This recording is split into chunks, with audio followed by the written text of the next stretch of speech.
भारतीय स्वातंत्र्य दिनानिमित्त मुख्य शासकीय ध्वजारोहण समारंभ पार पडल्यानंतर नांदेड शहर वाघाळा महापालिकेचे अधिस्वीकृत नगरसेवक आशुतोष जोशी यांच्या जनसंपर्क कार्यालयाचे उद्घाटन पालकमंत्री अतुल सावे यांच्या हस्ते मोठ्या उत्साहात करण्यात आले।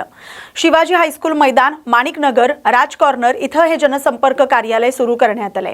परिसरातील नागरिकांच्या समस्या जाणून घेऊन त्या सोडवण्यासाठी हे कार्यालय महत्त्वाचे ठरणार आहे असे यावेळी सांगण्यात आले। पालकमंत्री अतुल सावे यांनी नगरसेवक आशुतोष जोशी यांना जनसंपर्क कार्यालयाच्या शुभारंभाबद्दल शुभेच्छा दिल्या।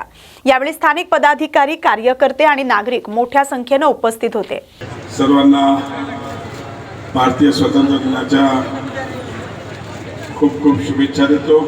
कार्यालयाच्या उद्घाटनाच्या प्रसंगी उपस्थित असलेले आपले खासदार आदरणीय अजित गोपछिले साहेब, आपले प्रदेशाचे संभाजीनगर, पण आम्ही सगळ्या नगरसेवकांना सांगत असतो की आपलं संपर्क कार्यालय असलं पाहिजे। मी आशुतोष जोशी आलो तुम्हाला घरून नाही, कुठेतरी संपर्क कार्यालय असलं पाहिजे। कारण मी माझं स्वतःचं उदाहरण देतो। 2009 मध्ये मी सकाळी कुलनीत नगरमध्ये माझं जे कार्यालय होतं तुझ्या एवढं ह्याच्यापेक्षा लहान होतं, आपले संजय कोळगे साहेबांनी, मी निवडून आलो, आमदार बी झालो।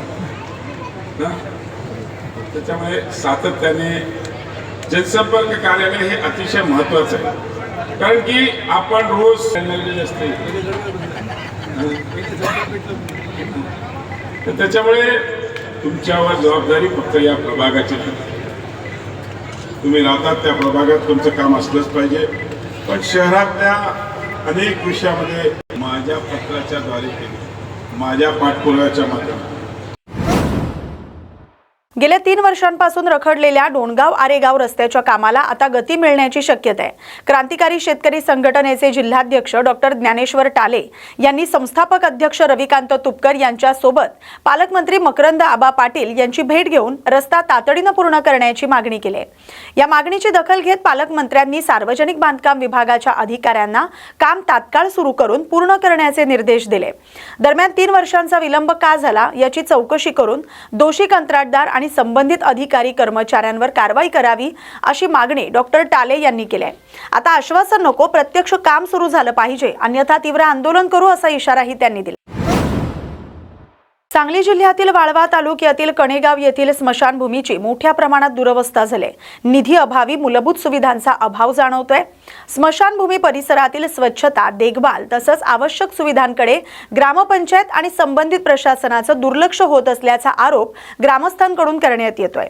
पावसाळ्यात स्मशानभूमी परिसरात नागरिकांना अंत्यविधीसाठी मोठ्या अडचणींचा सामना करावा लागतोय। परिसराची योग्य देखभाल होत नसल्याने ग्रामस्थांमध्ये नाराजीचं वातावरण निर्माण झालंय। स्मशानभूमीसाठी आवश्यक निधी उपलब्ध करून देऊन परिसराची तातडीने दुरुस्ती आणि सुशोभीकरण करण्यात यावं अशी मागणी ग्रामस्थ करतायत। या प्रश्नाकडे ग्रामपंचायत तसंच शासनाने गांभीर्याने लक्ष देऊन तातडीने कार्यवाही करावी, अन्यथा ग्रामस्थांकडून आंदोलनाचा मार्ग स्वीकारला जाऊ शकतोय अशी भावना व्यक्त करण्यात आली। मी आता हे सांगली जिल्ह्यातील वाळवा तालुक्यातील कणेगाव जे आहे हे कायमस्वरूपी पूरबाधित असतं। त्याच गावची ही स्मशानभूमी आपण पाहू शकता। 3-4 वेळा निधी उपलब्ध होऊन सुद्धा येथील स्मशानभूमीची दुरवस्था आपण पाहू शकता। पत्रे उडालेले आहेत। जी प्रेत जाळायची जी जागा असते ती सुद्धा खराब म्हणजे गंजल्या स्थितीत आहे। स्ट्रेचर पडलेला आहे। इथली डागडुजी अजिबात केलेली दिसत नाही। इथून जाणं येणारे ग्रामपंचायत सदस्य असतील, सरपंच असतील, यांनी इकडे दुर्लक्ष केलंय। तर हीच बाब लक्षात घेऊन तिथल्या ग्रामस्थांचं एकच मत आहे की या स्मशानभूमीची होता होईल तेवढी लवकरात लवकर डागडुजी करून इथं सहकार्य करावं। आणि हीच अशी ही जवळजवळ 3 ते 4 वेळा निधी उपलब्ध झाला। सर्वांनी इथं केलेलं आहे, सगळं काही व्यवस्थित केलेलं असताना सुद्धा आता जवळजवळ 4-5 वर्ष झाले इथली स्मशानभूमी या अशा बिकट अवस्थेत आहे। तरी इथल्या या ग्रामस्थांचे एकच मत आहे की इथून पुढे येतं जे ग्रामपंचायत त्या ग्रामपंचायतीने लक्ष घालून या स्मशानभूमीची डागडुजी करावी, हीच इथल्या ग्रामस्थांची आशा आहे। कॅमेरामन DR आडकेसह कृष्णात पाटील, न्यूज मराठी 24/7 साठी कणेगाव, सांगली। हातगाव तालुक्यातील निवघाबा येथील विद्यासागर प्री प्रायमरी इंग्लिश स्कूलमध्ये स्वातंत्र्य दिन उत्साहात साजरा करण्यात आला। शाळेतील विद्यार्थ्यांनी लेझिम खेळून देशभक्तीपर गीतं या गाण्यावर लेझिम खेळून स्वातंत्र्य दिन साजरा केला। स्वातंत्र्य दिनाचा औचित्य साधून बायोफॅक्टर औषधी कंपनी यांच्याकडून स्वातंत्र्य दिनानिमित्त ड्रॉइंग बुक वाटप करण्यात आलं। प्रमुख पाहुणे म्हणून निवघा येथील शेवंता माय व्यापारी संघटना माजी अध्यक्ष अनंत कुमार जैन यांची प्रमुख उपस्थिती होती। गावातील मंडळी सुद्धा यावेळी उपस्थित होती। शाळेतील शिक्षक वृंद यांचं मोलाचं योगदान होतं। कळमनुरी शहर आणि परिसरात स्वातंत्र्य दिन उत्साहात साजरा करण्यात आला। सर्व शासकीय आणि निमशासकीय कार्यालयावर ध्वजारोहण करण्यात आलं।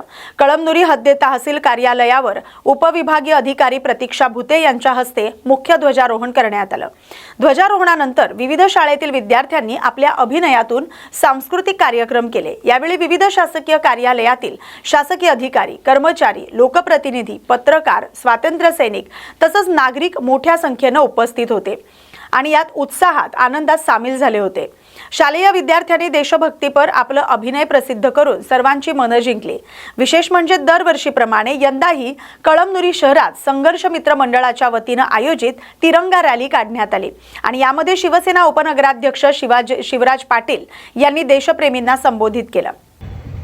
भारत माता की जय, भारत माता की जय, भारत माता की जय, वंदे वंदे वंदे। सर्वप्रथम कळमनुरीच्या सुजाण नागरिक आणि संघर्ष मित्र मंडळाच्या कार्यकर्त्यांना स्वातंत्र्य दिनाच्या शुभेच्छा देतो। गेल्या अनेक वर्षापासून ज्याच्या मार्गदर्शनाखाली ही रॅली निघत असते असे राजूअण्णा पटणे, अजीज का पठाण, ॲडव्होकेट विश्वनाथ चौधरी, बबलू भैया पत्री। मित्रांनो, आजचा हा दिवस आपल्यासाठी अभिमानाचा दिवस आहे। 15 ऑगस्ट 1947 रोजी आपल्या देशाला स्वातंत्र्य मिळाले। मित्रांनो, हे स्वातंत्र्य आपल्याला सहजासहजी नाही मिळाले। स्वातंत्र्य मिळवण्यासाठी अनेक स्वातंत्र्यवीरांनी आपल्या प्राणाची आहुती दिली। महात्मा गांधी, लोकमान्य टिळक, नेताजी सुभाषचंद्र बोस, भगतसिंग, राजगुरू, सुखदेव यांनी, या क्रांतिकाऱ्यांनी आपल्या प्राणाची आहुती दिली। मित्रांनो, मी कळमनुरीकरांना एकच आवाहन करू इच्छितो।